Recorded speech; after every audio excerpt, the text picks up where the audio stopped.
Todas as noites, não importa o tempo, algo passa pela nossa rua assoviando baixo. Você só consegue ouvir se estiver na sala ou na cozinha quando ele passa. E sempre começa exatamente às 3h03 da manhã. O som começa fraco, em algum lugar perto do início da rua. A gente fica quase no meio dela, então o assovio passa pela nossa casa antes de desaparecer na direção do beco sem saída. Quando eu era mais novo, minha irmã e eu entramos escondidos na cozinha algumas noites pra ouvir o assovio. Nossa mãe e nosso pai não gostavam disso, mas eles nunca foram muito duros com a gente, já que a gente sempre seguia a regra: não tente olhar para o que está assoviando. O meu bairro é um lugar engraçado. Eu moro aqui desde que eu tinha uns 6 anos. As casas são pequenas, bem cuidadas, quintais de bom tamanho, lugares bons para passear, e tem muita gente da minha idade aqui. Esse foi um bom lugar para crescer. E só tem duas coisas estranhas aqui: o assovio noturno e a boa sorte. O assovio nunca me incomodou muito, mas a minha mãe e meu pai não gostam de falar sobre isso. Então, depois de um tempo, eu parei de fazer perguntas. Meu pai é um cara forte, alto e bem calmo. O único momento em que meu pai não fica tão calmo é quando o assoviador aparece. Ele fala um pouco mais rápido, os olhos dele se movem mais rápido, e ele nos diz para não pensar tanto nisso, e sempre lembrar da única regra, a grande regra: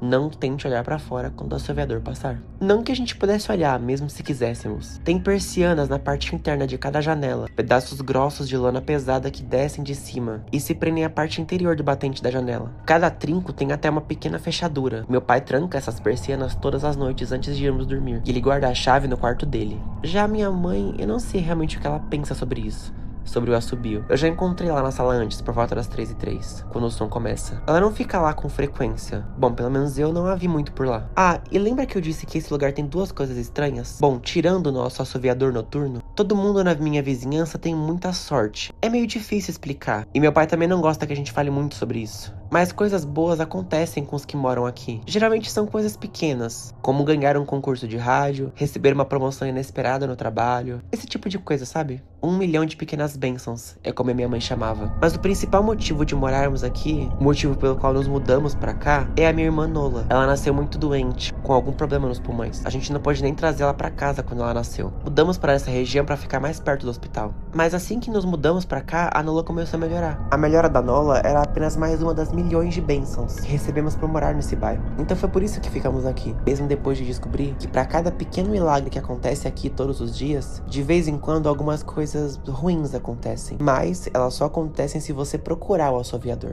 Veja, o nosso bairro tem um comitê de boas-vindas. Eles sempre aparecem com uma cesta de presentes e uma pasta de papel pardo, sempre que alguém novo se muda. Eles são muito simpáticos. 4 pessoas apareceram quando nos mudamos alguns anos atrás. O comitê conversou com a gente um pouco, me deram uma barra de chocolate, ficaram um tempo com a Nola. Então o comitê pediu pra falar com os meus pais em particular. Eles me mandaram ir pro meu quarto, onde eu ainda consegui ouvir um pouco da conversa. O comitê de boas-vindas contou aos meus pais como o bairro era realmente agradável e até difícil de explicar. E então eles contaram pros meus pais sobre o assovio, que acontecia todas as manhãs às 3h03. O grupo contou pros nossos pais que o assovio era silencioso e que ele nunca nos faria mal, contanto que a gente não procurasse de onde estava vindo o som. E eles enfatizaram muito bem essa parte. Eles disseram que quem procurava o assoviador tinha a sua sorte mudada, às vezes até de forma trágica. Uma nuvem escura pairava sobre qualquer um que olhasse. Qualquer coisa que pudesse dar errado, daria. O envelope pardo que o comitê trouxe continha recortes de jornais, histórias sobre acidentes de carro e vidas arruinadas, mortes em público e acidentes bizarros. Nem todo mundo morre, eu ouvi o chefe do comitê dizer ao meu pai, mas a vida se esvai deles. Mesmo que vivam, nunca mais haverá luz neles, nenhuma presença. Eu percebi que a minha mãe não estava levando a sério isso. Ela ficava perguntando se era alguma brincadeira, mas meu pai acalmou ela e disse que percebeu que os nossos vizinhos eram sinceros. Depois que o comitê foi embora, meu pai foi pra loja de ferragens, comprou as persianas de lona, os trincos e as fechaduras, e instalou tudo em todas as janelas antes do jantar. Naquela primeira noite na nossa nova casa, eu saí do meu quarto por volta das 3 da manhã e encontrei meu pai acordado, sentado no sofá da sala, com a minha irmãzinha no colo. Meu pai levantou um dedo em gesto de silêncio, então eu sentei perto dele e esperamos. E então, exatamente às 3h03, ouvimos o assovio.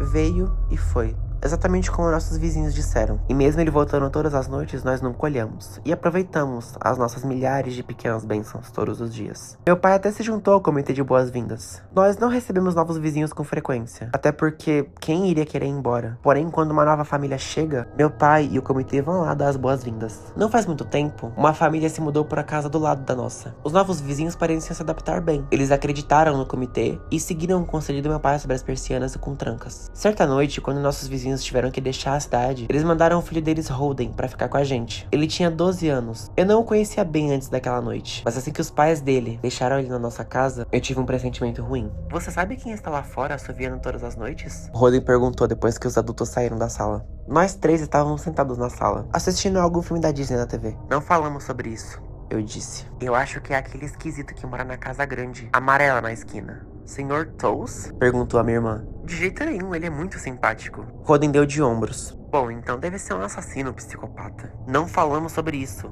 eu repeti. Vamos pro meu quarto jogar alguma coisa. Depois que os meus pais nos desejaram boa noite, eles trancaram as persianas e foram dormir. Então, o Holden se levantou do puff e foi até onde a Nola e eu estávamos. Vocês já tentaram olhar? Tá quase na hora, ele disse.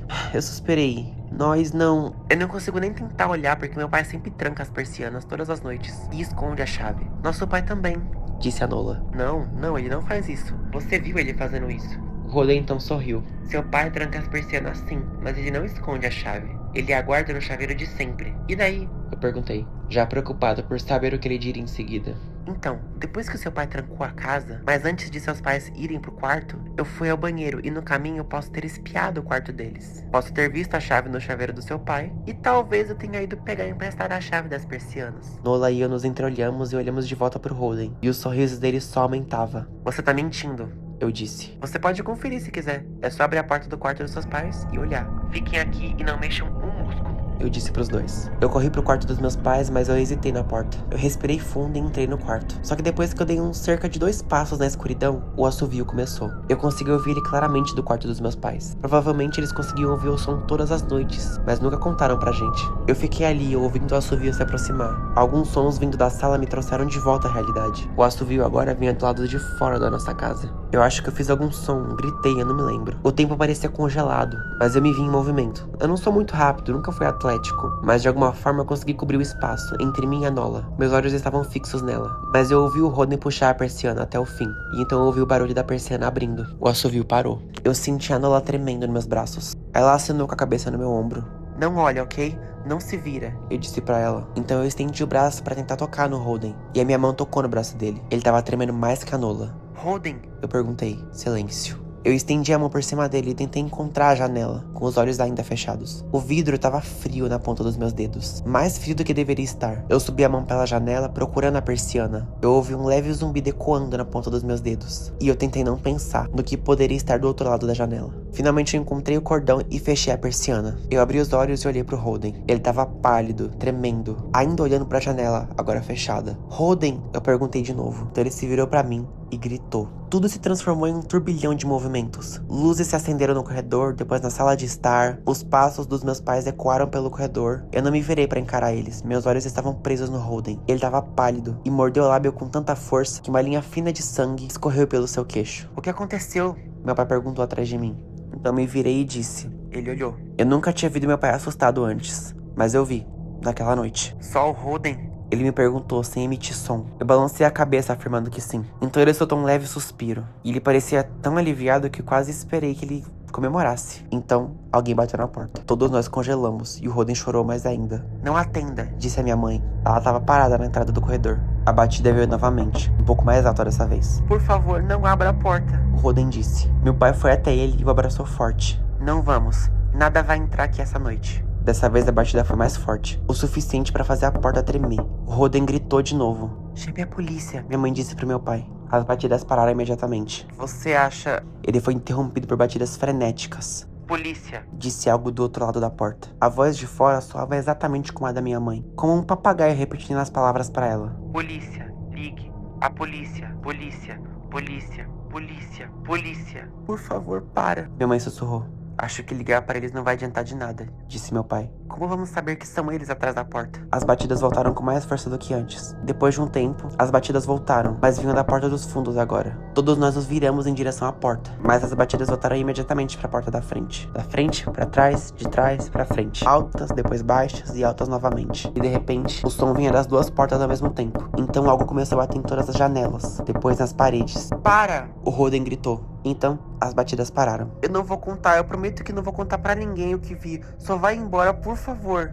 A gente esperou por quase 1 minuto. Então, ouvimos uma leve batida, vindo da janela. Ele começou a chorar, soluçando. Meu pai segurava ele e penteava seu cabelo. mas nunca mentia pra ele. Ele nunca dizia que ia ficar tudo bem. As batidas na janela ficaram pelo resto da noite. Ficamos ali parados na sala não sei por quanto tempo. Por fim, minha mãe levou todos nós pro quarto, enquanto meu pai ficou vigiando a porta. Mas no segundo em que entramos no meu quarto, as batidas voltaram, tão altas que era quase impossível de ignorar. Voltamos pra sala e as batidas pararam. Só ficaram as leves batidas na janela. Ninguém dormiu naquela noite. As batidas realmente pararam por volta das 7 horas da manhã. É mais ou menos a hora em que o sol nasce aqui. Então esperamos mais 2 horas, até o meu pai abrir as persianas. Os pais do Roden voltaram por volta da hora do almoço. Minha mãe e o meu pai acompanharam o Roden até a casa dele, e todos eles ficaram lá por cerca de um bom tempo. Quando meus pais voltaram, pareciam carrancudos, mas não contaram nada sobre o que a família do Roden disse, e nem o que eles disseram pra eles. Não houve nenhuma batida naquela noite, nem em nenhuma outra. Não vimos muito Roden nem seus pais pelo resto da semana, mas na quinta-feira já havia um caminhão de mudança na entrada da casa deles.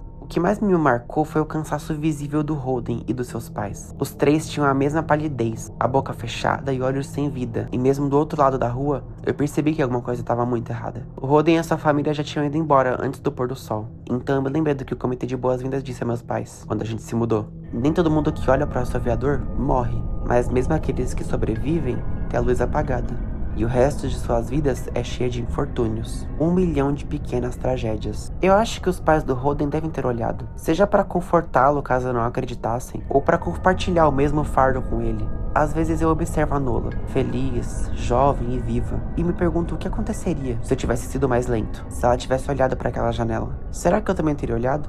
Para confortá-la? Para compartilhar esse fardo? Bom, ainda bem que eu não preciso descobrir. Ainda moramos na mesma casa, no mesmo bairro. Ainda ouvimos o assoviador, passando todas as noites. As bênçãos, a sorte, as coisas boas daqui são boas demais para deixar para trás. Mas somos cuidadosos. Não recebemos mais amigos para passar a noite. E meu pai esconde a chave das persianas muito bem agora. Claro, não que eu tenha ido procurar. Algumas coisas você simplesmente não precisa procurar.